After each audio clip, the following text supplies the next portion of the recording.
जय Hind students. I hope कि आप सभी लोग स्वस्थ होंगे और आप सभी की प्रिपरेशन अच्छी चल रही होगी। इन दिनों एमपीपीएससी का स्टेट सर्विस मींस 2024 चल रहा है, जिसमें से आज जनरल हिंदी और ग्रामर का पेपर था, जिसे हम फिफ्थ पेपर भी बोलते हैं। इस पेपर में किस टाइप के क्वेश्चंस आए हुए हैं ये भी हम देखने वाले हैं। इसके साथ ही आपको पता होना चाहिए कि आज 25 अक्टूबर 2024 है और आज यह पेपर कंप्लीट हो चुका है। सबसे पहले आपको ध्यान देना है कि इसे हम फिफ्थ पेपर बोलते हैं। यहाँ पर लिखा हुआ है जनरल हिंदी और ग्रामर। इसके साथ ही यहाँ पर आपको टाइम दिया जाता है 2 घंटे का और यहाँ पर टोटल मार्क्स हैं 200। पहला क्वेश्चन है जिसमें 25 लघुत्तरी क्वेश्चन है। हर क्वेश्चन का आंसर आपको 20 से 25 शब्दों में करना है। हर क्वेश्चन कंपलसरी है और हर क्वेश्चन 3-3 नंबर का है। क्वेश्चन 1.1 है, तत्पुरुष समास को साउदाहरण समझाइए। तत्पुरुष समास को परिभाषित कीजिए। 1.2 है, गुण संधि का कोई एक नियम और उसका उदाहरण लिखिए। 1.3 है, बहुब्रीहि समास को परिभाषित करते हुए कोई 2 उदाहरण लिखिए।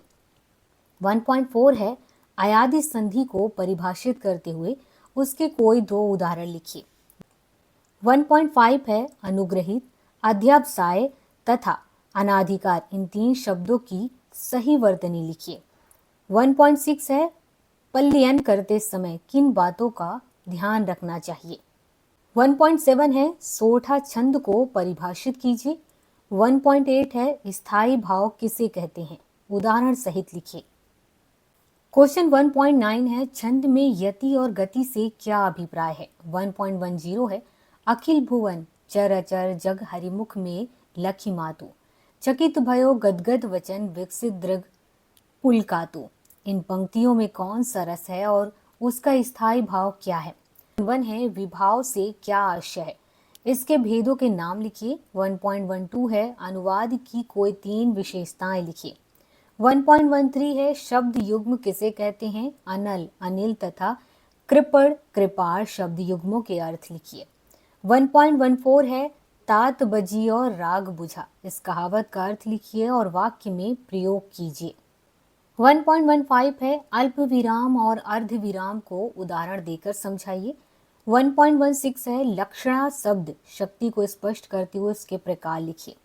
1.17 है, विलोम शब्द और पर्यायवाची शब्द में अंतर बताइए। 1.18 है, तत्सम शब्द को परिभाषित कीजिए। खीर एवं हल्दी शब्दों के तत्सम रूप लिखिए। 1.19 है, अनेकार्थी शब्द किसे कहते हैं, खर और अतिथि शब्द के अनेकार्थक लिखिए। 1.20 है, मुहावरे और कहावतों के अर्थ स्पष्ट कीजिए। 1.21 है, मिश्र वाक्य और संयुक्त वाक्य को उदाहरण के साथ स्पष्ट कीजिए।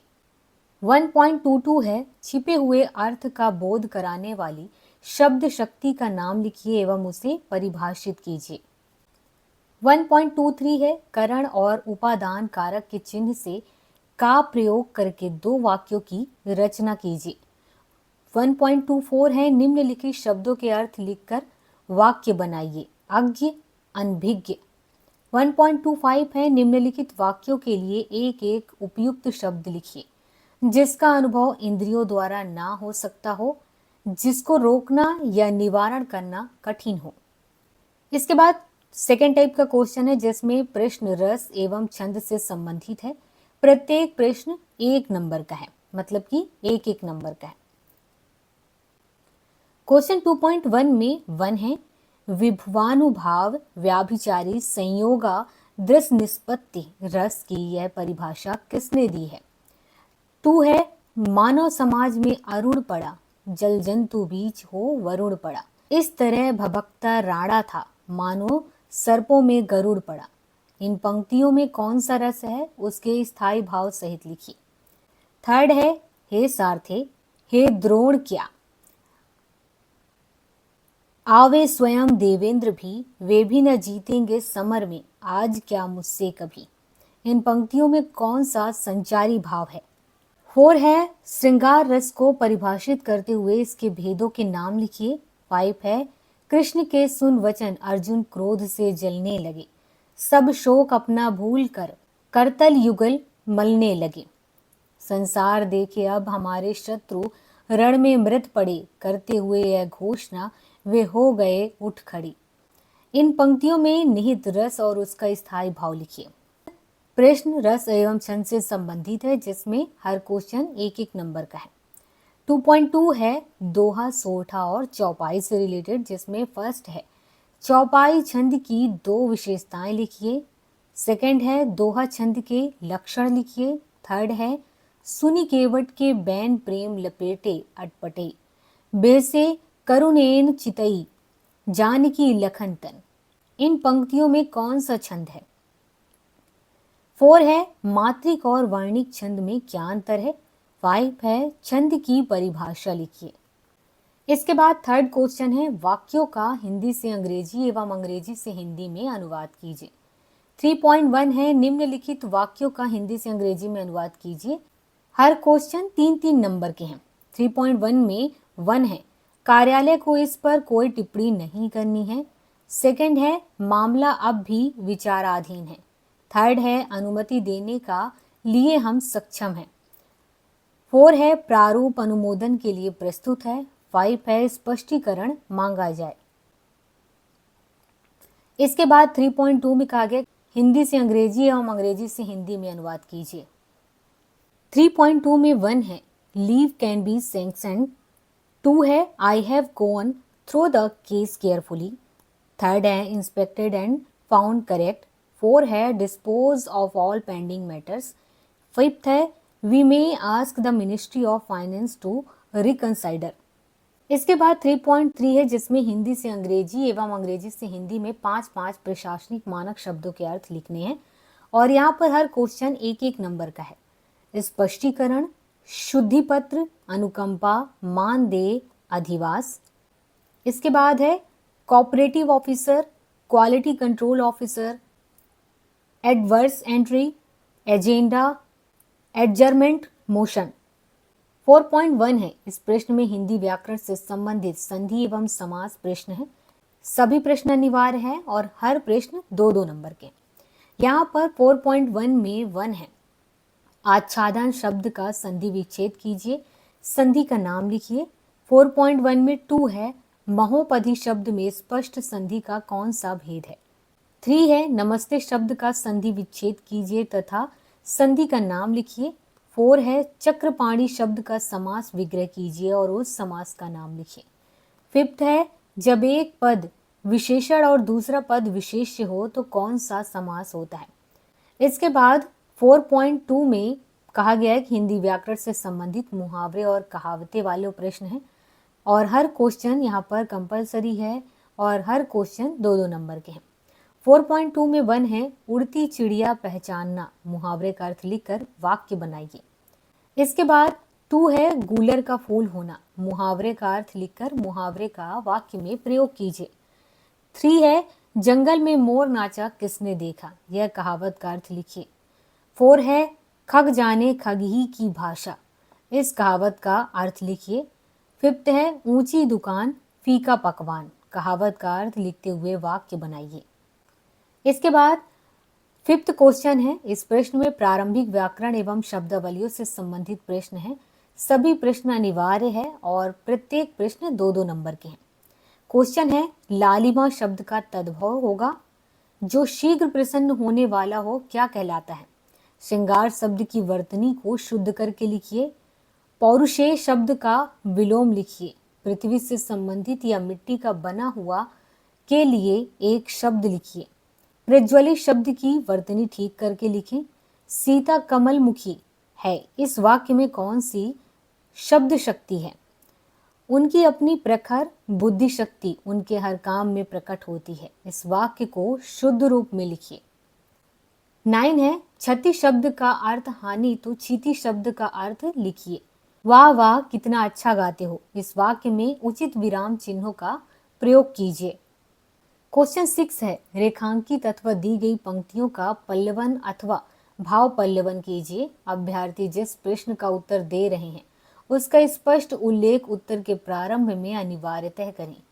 प्रश्न हर 5-5 नंबर के हैं। आ नंबर है नर और नारी जन्मते और मरते हैं परंतु राष्ट्र सदा अमर रहता है। इसके बाद 12 नंबर है कर्म प्रधान विश्व करी राखा, जो जस करई सो तस फल चाखा। 7 नंबर का क्वेश्चन है जिसमें लिखा हुआ है कि मध्य प्रदेश की प्रमुख बोलियां मालवी, निमाड़ी, बघेली, बुंदेली से संबंधित है। सभी प्रश्न यहाँ पर अनिवार्य है और हर क्वेश्चन एक एक नंबर का है। मालवी की किन्हीं 2 उप बोलियों के नाम लिखिए। सेकंड है मालव मयूर के नाम से किन्हें पुकारा जाता है। थर्ड है मालवा क्षेत्र के प्रतिनिधि लोकनाट्य का नाम बताइए। फिर उसके बाद 7.2 में 1 है संत सिंगा जी के गुरु का नाम बताइए। निमाड़ का सांस्कृतिक इतिहास और जब निमाड़ गाता है पुस्तक के लेखक कौन है। 7.2 में 3 है निमाड़ में हरियाली अमावस्या पर किस भित्ति चित्र का अंकन किया जाता है। इसके बाद 7.3 है जिसमें बघेली बोली का उद्भव किस अपभ्रंश से हुआ है। 7.3 में सेकंड है एक मनई के दुई लड़का रहे तब वोकर जेठ लड़का खेत में रहते मैं उठी के आपे बाप के लगे जात हो। यह किस क्षेत्र के अंतर्गत बोली जाने वाली बोली का रूप है। 7.3 में 3 है गीता पढ़ी ली सही वाक्य में किस काल का बोध होता है।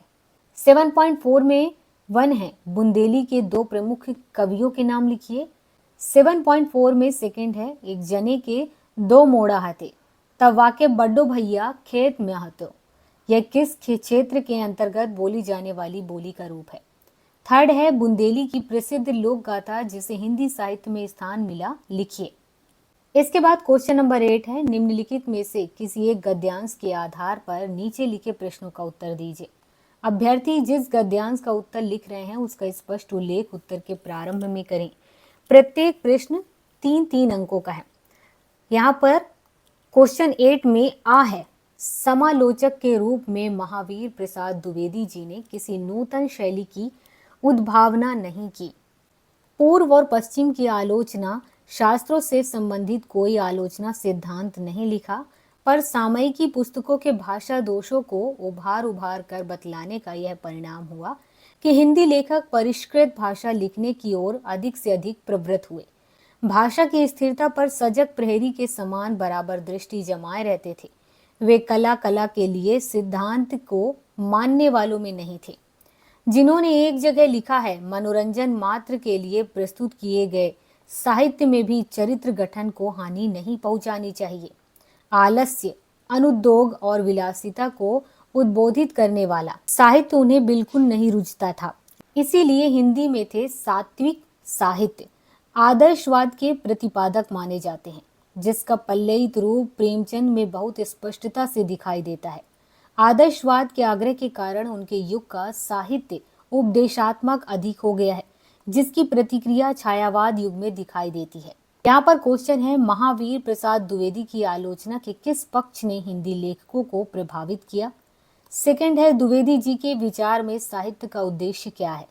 थर्ड है गद्यांश के आधार पर साहित्यिक आदर्शवाद का अर्थ लिखिए। फोर्थ है द्विवेदी जी के आदर्शवाद का तत्कालीन साहित्य पर क्या प्रभाव पड़ा। फिफ्थ है महावीर प्रसाद द्विवेदी जी ने समालोचक के रूप में क्या नहीं किया। और 6 है इस गद्यांश का केंद्रीय भाव क्या है। इसके बाद इसके अथवा में यहाँ पर बा है नाटक प्राचीन काल से ही कला जगत में सर्वाधिक मनोरम और आकर्षक कला माध्यम माना जाता रहा है। साहित्य के अंतर्गत नाटक सबसे अधिक सुंदर और आनंददायी विधा है, जिसका भव्य आयोजन करके गुड़ी और मर्मज्ञ आनंद का अनुभव करते हैं। यह मान्यता यद्यपि अत्यंत प्राचीन है, किंतु आज भी इसकी सत्यता को चुनौती देना संभव नहीं है। नाटक के आयोजन में जो सुकुमारता और कला सूक्ष्मता है, वह आज के युग में भी सर्वश्रेष्ठ कला बनाए हुए है। नाटक का शिल्प विधान और उसकी रचना की बारीकियां उसे एक अप्रतिम आकर्षक का विषय बना देती है। सबसे प्रमुख बात तो यह है कि नाटक का शिल्प विधान एक सामूहिक विधान है, जिसमें नाटककार के साथ साथ निदेशक तथा विभिन्न अभिनेताओं का भरपूर सहयोग प्राप्त होता है।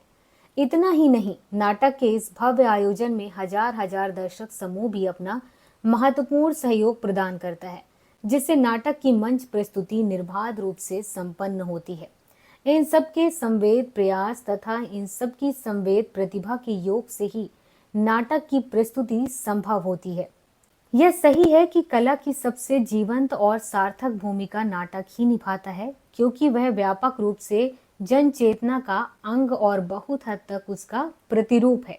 क्वेश्चन दिया हुआ है, प्राचीन काल में नाटक को किस तरह का कला माध्यम माना जाता रहा है? नाटक सर्वश्रेष्ठ कला क्यों है? किनके संवेद प्रयास से नाटक की प्रस्तुति संभव होती है? नाटक जन चेतना का प्रतिरूप क्यों है? नाटक की सफलता में किन का योगदान होता है? इस गद्यांश का केंद्रीय भाव लिखिए। और यहाँ पर ये क्वेश्चन कंप्लीट होता है।